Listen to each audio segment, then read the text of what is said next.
Hi, today we're going to talk about watering and watering properly. In the summer, many areas in New Zealand have reduced watering capabilities and we're reduced to only watering in the evenings or a couple of hours a day. But during the summer, plants need a lot more water. They need light and water. And plants with big leaves, such as the zinnia, or even in your vegetable garden, things like rhubarb with huge leaves, need more water. These leaves sort of act a bit like a solar panel. They convert the sun's rays into food for your plants, and then that gets transposed down into the root system. So if they don't have enough water, the plants are going to suffer. So knowing how to water is absolutely crucial. Now you might think if you're watering like this and giving those leaves a lovely drink, that the plants are really loving it, and that's enough. But it's not enough at all, because if you notice, right down the bottom here, you can see how these big leaves have kept the plants, the soil underneath the plant, dry, and down here it's still dry. So the key thing is, A, you shouldn't water the plant's leaves at all if you can help it, because that promotes fungal diseases. And if you water during the day like I just did when it's hot and sunny, the leaves are very likely to burn. You should water down the bottom here at the base of the plant and water it really well. The key thing is to water and soak the entire root systems of the plant so they can soak it up. And then you only have to do this a couple of times a week. Anything with large leaves like this rhubarb, it's especially important to get your nozzle right underneath at the base of the plant. That's why I like to use a watering wand, because it's easy for me to poke the water wand right into the middle of the plant and get right at the base, because you're certainly not going to get lots of rhubarb unless it's damp. Water is to make a little moat around each plant and fill it up.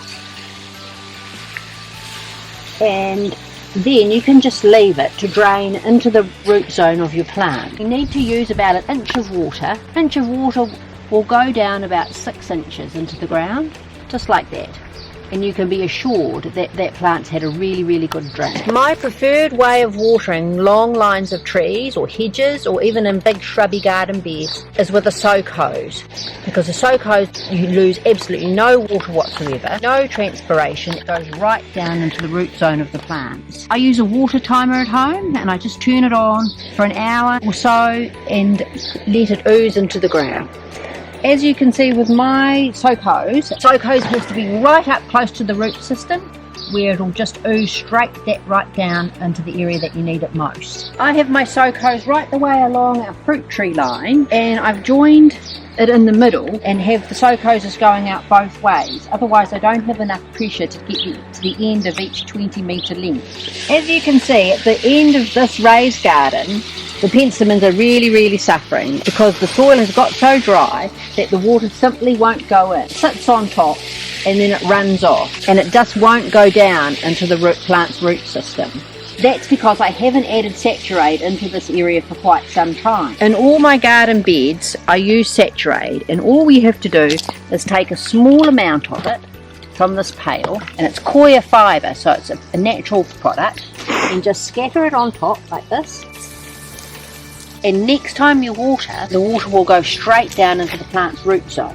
You can see underneath how dry the soil still is. Even though we've been watering, it hasn't gone anywhere. It's only gone on the absolute surface of the soil. So then scruff your Saturate in so you don't lose it. You can do this with a fork.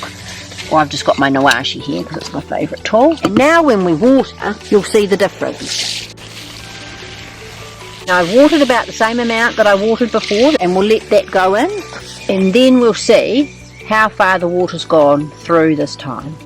As you can see, it's taken a while to soak in, but now the water has gone all the way through, right down, and it's still sitting at the base of the plant, soaking down even further. That's the difference your Saturate will make. So the key points to remember is to, if you can, water in the evening, when your plants can take up all that water without transpiring so much. If you can't do that, water early in the morning. Water at the base of the plants, and water really well so they get a good soaking. And this way you'd only have to water maybe a couple of times a week if it's it's very dry. And don't water the leaves. Watering the leaves will give you mildews, and if you water the leaves during the heat of the day, you'll find scorch marks on those leaves, and they're really ugly. You can't fix them. And if you find you've got some really dry patches, use the Saturade. It's a great water saver and time saver as well. Enjoy your garden in the summer.